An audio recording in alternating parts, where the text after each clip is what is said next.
Halo guys, apa kabar kalian semua? Semoga kalian diberi kesehatan dan banyak rezekinya. Oke, di video kali ini gua mau bahas tentang sejarah motor Vespa nih. Oke, tanpa berlama-lama langsung aja kita gaskan videonya. Rinaldo Piaggio mengambil alih bisnis ayahnya, yaitu perusahaan pembuat alat transportasi di Sestri Ponente, Genova, Italia pada tahun 1884. Pada saat itu Rinaldo Piaggio masih berumur 20 tahun bro.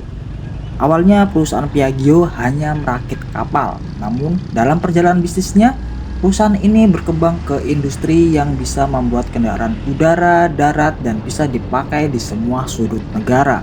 Gokil nih visi misinya. Nah, pada abad ke-20, Piaggio masih berfokus di industri perkapalan. Namun pada saat itu, Rinaldo Piaggio merasa jika bisnisnya kurang mendapatkan cuan yang lebih besar. Dan sebagai bisnismen, Rinaldo melakukan riset nih. Kira-kira bisnis apa yang cuannya gede? Dan akhirnya pilihannya jatuh ke industri kereta api. Karena pada saat itu bisnis kereta api sangat menjanjikan dan menguntungkan bagi para pengusaha. Keputusan Piaggio merambah ke sektor kereta api ternyata ide yang cemerlang. Terbukti perusahaan dia semakin sukses dan semakin berkembang. Dan pada peristiwa Perang Dunia Pertama, membuat Piaggio melirik ke sektor penerbangan. Bisnis yang mengalami keuntungan yang pesat. Ya, karena pada saat perang pesawat rentan terkena serangan hingga rusak bahkan hancur. Maka mau tak mau negara yang berperang harus membeli pesawat yang baru.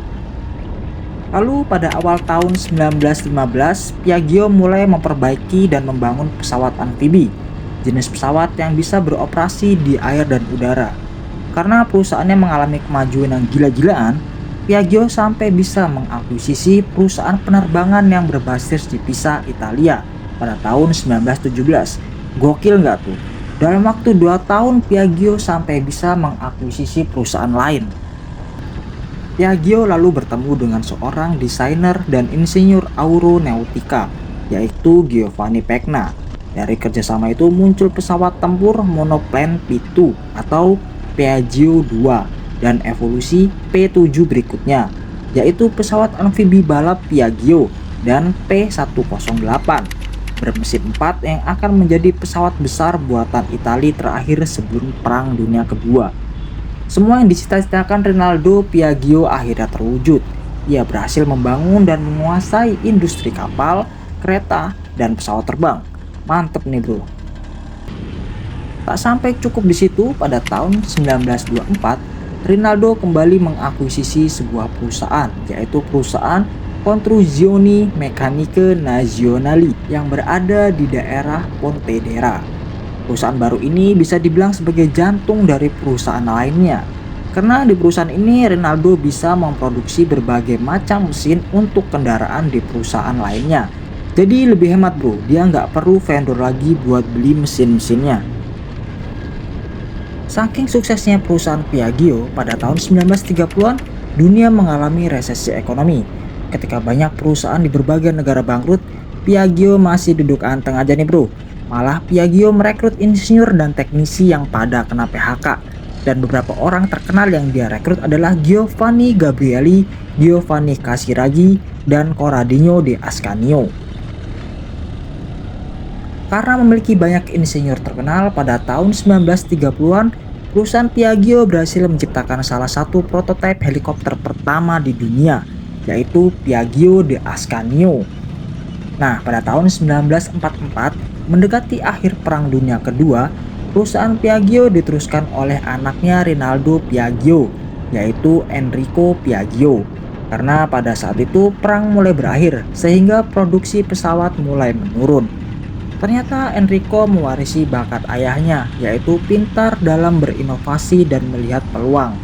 Dari sisa-sisa onderdil pesawat tempur pabrik buatan ayahnya, lalu ia menemukan ide untuk membuat kendaraan skuter. Kemudian Enrico bertemu dengan Renzo Spolti. Setelah berdiskusi dan bertukar ide, akhirnya Renzo Spolti mendesain skuter sesuai dengan permintaan Enrico. Maka terciptalah MP, yaitu Moto Piaggio atau MP5, dijuluki Peperino. Pada saat pertama Enrico melihat skuter buatan Renzo, Enrico berpikir, Perasaan nggak gini deh ide gua. Karena nggak yakin, Enrico meminta salah satu insinyur ayahnya, yaitu Corradino de Ascanio, untuk melihat kembali desainnya. Setelah melihat desain milik Renzo, Corradino memberi beberapa masukan dan revisi.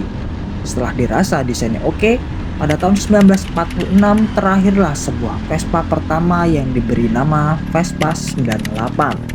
Pemilihan nama Vespa sendiri dipilih oleh Enrico karena pada saat melihat bentuk desain yang lebih lebar di bagian belakang serta suara yang berdengung. Hal itu mengingatkan pada Una Vespa atau dalam bahasa Italia seekor tawon, Una seekor Vespa tawon. Semenjak saat itu Vespa sangat populer di berbagai kalangan. Terbukti di tahun pertama produksi Piaggio memproduksi 2.500 unit dan pada Juni 1956 Piaggio memproduksi 1 juta unit. Gokil banget sih bro. Karena perusahaannya sudah sepenuhnya dipegang oleh Enrico, Enrico mengambil keputusan yang sangat berani nih, yaitu mengubah perusahaan yang ada di Pisa dan Montedera untuk beralih dari memproduksi pesawat ke sepeda motor. Keputusannya untuk fokus di industri sepeda motor berawal ketika ia terkesan dengan kelincahan sepeda motor militer kecil milik Amerika yang dijatuhkan dengan parasut untuk digunakan oleh pasukan sekutu di darat saat mereka berperang melawan Jerman di Milan dan Turin. Kemudian Enrico meminta perancangnya untuk membuat sesuatu yang serupa untuk sipil. Corradino de Ascanio, seorang insinyur penerbangan, akhirnya merancang Vespa. De Ascanio sebenarnya bukan penggemar sepeda motor. Menurutnya motor kendaraan yang kotor dan sulit dikendarai dan dirawat. Jadi dia mulai menghilangkan semua elemen yang tidak disukainya. Prototipenya menampilkan roda kecil, kursi besar yang empuk, mesin yang benar-benar tertutup, dan pelindung tinggi di bagian depan, melindungi pakaian pengendara dari debu dan lumpur. Ia juga memindahkan mesin dari posisi sentral tradisional yang mengharuskan pengendara mengangkangi mesin saat mengendarainya. Dia pindah ke posisi samping roda belakang. Hal ini menciptakan celah antara stang dan kursi yang memfasilitasi pemasangan yang mudah dan bertahap. Karena popularitas Vespa yang semakin membaik, maka diciptakan seri-seri selanjutnya seperti Vespa 98 Corsa Circuito, Vespa 982 seri, Vespa 125 Corsa, alloy frame, dan masih banyak yang lainnya. Penjualan Vespa pun meroket ke berbagai negara hingga menciptakan komunitasnya sendiri. Vespa pun identik dengan negara asalnya, yaitu Italia. Di Indonesia sendiri, Vespa mulai masuk pada tahun 1950-an. Hal itu disambut baik oleh masyarakat Indonesia. Menurut mereka, desain Vespa itu unik dan revolusioner. Karena sebelum Vespa datang, motor di Indonesia identik dengan motor yang berasal dari Belanda dan Jepang. Nah, pada tahun 1960-an Vespa dipilih menjadi simbol kehormatan untuk kontingen Garuda TNI yang bertugas di Kongo sebagai pasukan penjaga perdamaian dari Indonesia. Dan masyarakat di Indonesia pada saat itu menyebut Vespa Kongo dan sebagian menyebutkan Vespa endok atau telur.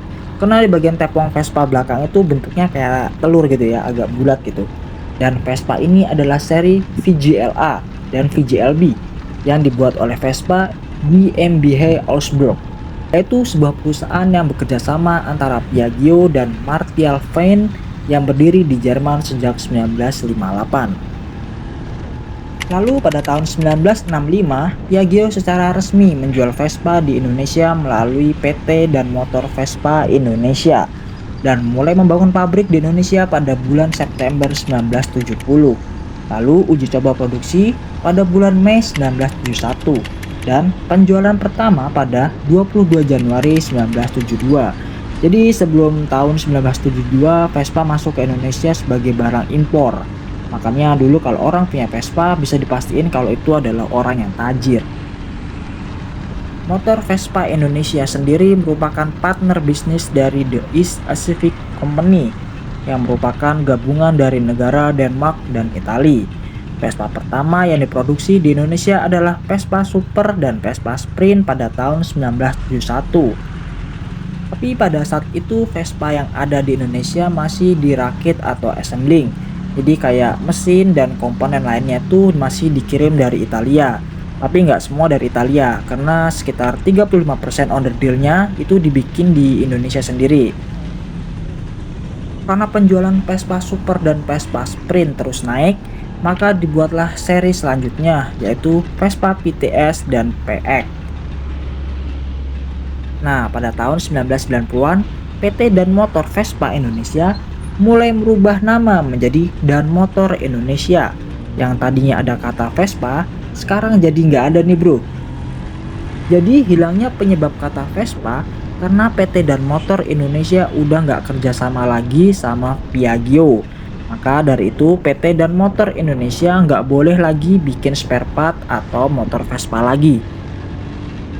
Meskipun PT Dan Motor Indonesia udah nggak bekerja sama lagi sama Piaggio, mereka tetap bikin Vespa lagi dengan sisa-sisa spare part dan alat yang masih ada.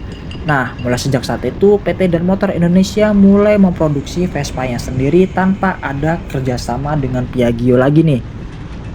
Karena tingginya minat masyarakat terhadap Vespa, pihak Piaggio mulai bertindak nih. Piaggio tetap pengen kalau Vespa itu harus original dari Piaggio itu sendiri. Maka pada tahun 2011, Piaggio secara resmi mendirikan PT-nya di Indonesia yang bernama PT Piaggio Indonesia. Jadi kayak dealer resmi gitu dari Piaggio-nya. Nggak cuma membawa Vespa aja ke Indonesia, Piaggio juga membawa motor lainnya kayak Aprilia dan Moto Guzzi. Dua produk ini adalah mogenya dari Piaggio. Karena PT Piaggio masih berupa dealer nih, jadi kalau mau beli Vespa harus inden dulu. Karena Vespa yang dikirim ke Indonesia berasal dari Vietnam, karena Vietnam itu udah ada pabriknya lebih dulu.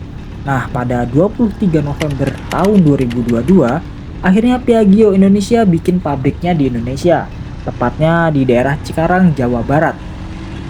Makanya sekarang udah banyak nih produk Vespa keluaran terbaru yang terlihat di jalanan. Karena proses pembeliannya nggak selama dulu dan nggak semahal dulu.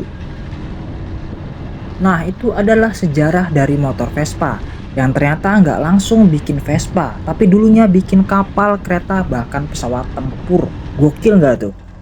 Oke, sekian video gue. Terima kasih udah nonton. Next kita ketemu di konten selanjutnya.